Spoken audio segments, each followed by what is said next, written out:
All right, guys, welcome back to Top Line. It's your boy Chris, and man, let's talk about it. So first of all, it's NFL Sunday. You know my Cowboys got them Eagles. I mean those Eagles, and so I'm dressed down. But some came across, man, while we was doing a lot of work behind the scenes. Shout out to Mrs. Sports Corner, the Mrs. the rib, the backbone, my better half, whatever you like to call her.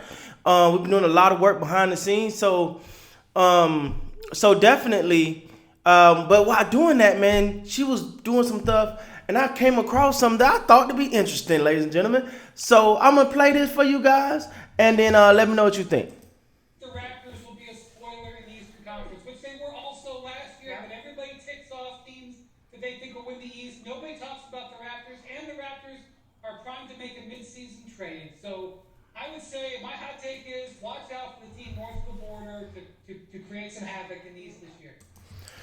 Now, you remember earlier, I think last month, I put out a video and I said that the sort of implying that the Raptors was a team to look out for.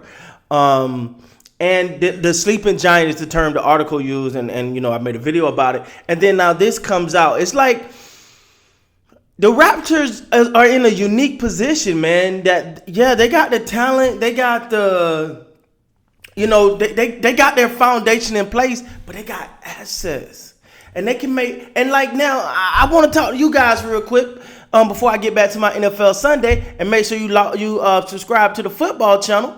You should be subscribed to the football channel. We will be live. We'll be having some fun. So make sure you come on over there while you're coming with the come on now. But what trade? I want to ask you guys, because I don't want to throw no names out here. But what trade you think the Raptors can make? Because if you look at the Raptors as a whole, you know, the one thing I think that they really are missing is that player that can go get their own shot with ease. If there's a player out there that can go get their own shot, you know, because the Raptors are going to always play hard defense. They're always going to play 48 minutes of basketball. They're going to give it 110%. They're going to be a scrappy team. But they need that guy. And listen, they might already have that guy. He might be Pascal Siakam. We don't know yet. But Pascal Siakam did come out and say he want to be in the top 5 players in the league. And if he trying to get to that level, that's going to be one thing that he has to work on, which is being able to say, hey, here, Pascal, here's the ball. Go get us some buckets. And that's the one thing that they need. And I think this is a real big season for Pascal Siakam. I think he knows that. We know that. Because remember a couple years ago, he said, I didn't really know they looked at me as the guy, you know. I didn't know they thought I was the number one option. I was the man for the team. Well, last year, he knew it.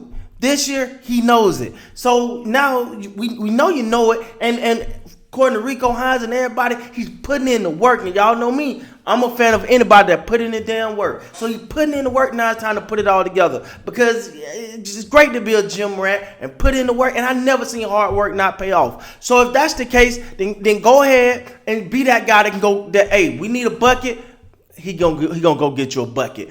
That's what we need from Pascal Siakam. Now, but also, you got Gary Trent Jr. who can can get some buckets on his own too. You got Precious, who is like a damn bowling ball sometimes. I'm going to the hoop regardless. You know, that sometimes seems to be Precious mentality.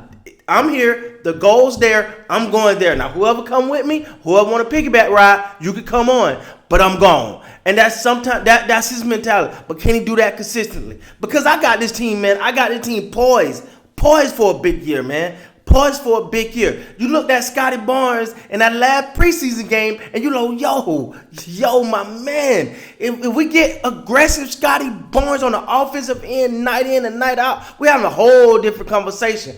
But if the whole thing don't come to fruition, because we know what the Raptors gonna give you. We know who they are.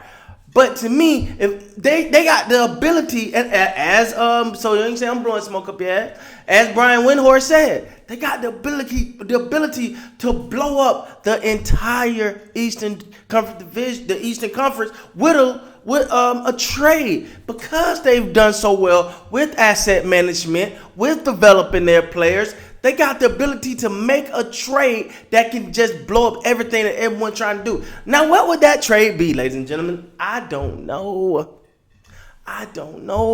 what that trade would be, but you got to think. One thing I know that I've always said consistently, I'll sit here and say it 100 more times. I will not go against Masai Ujiri, Nick Nurse, that whole staff, man. Them guys know what they're doing. But I just think that, and they have a type.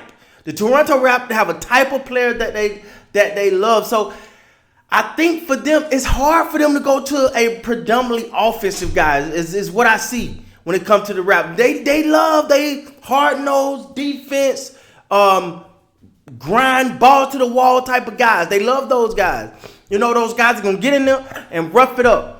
But I think the one thing, and the reason why the Kawhi Leonard thing worked so well is because Kawhi is a perfect matchup of that. He's not going to talk a lot, but he will play defense, he will play offense, and you need him to get you a bucket, he will go get you a bucket.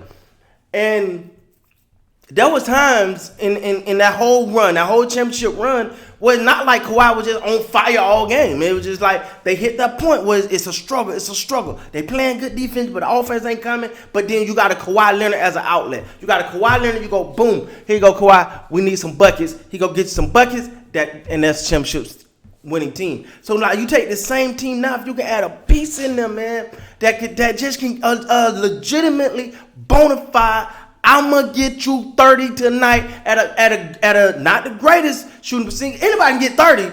I can get 30 if I'm taking 30 shots. I can get 30. No, I'm talking about a consistent, efficient 25 to 30 points. You inject that person, whoever that is. I don't know who that is. But whoever that is, you can inject that person into it. You talking about blowing up the Eastern Conference? You talking about putting the NBA on notice? You're talking about elevating and rising to a level of just the chip got to come through Toronto at that point, baby.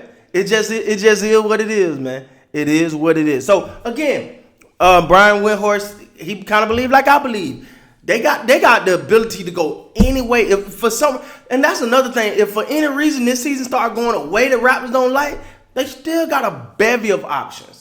And they can make a play for this guy. They can make a play for that guy. And like I said, during the whole Kevin Durant fiasco, they're one of the few teams in the league that can offer up a package and not be decimated. So they can put some good packages together with some good players and not be completely decimated as a team. So it's going to be interesting.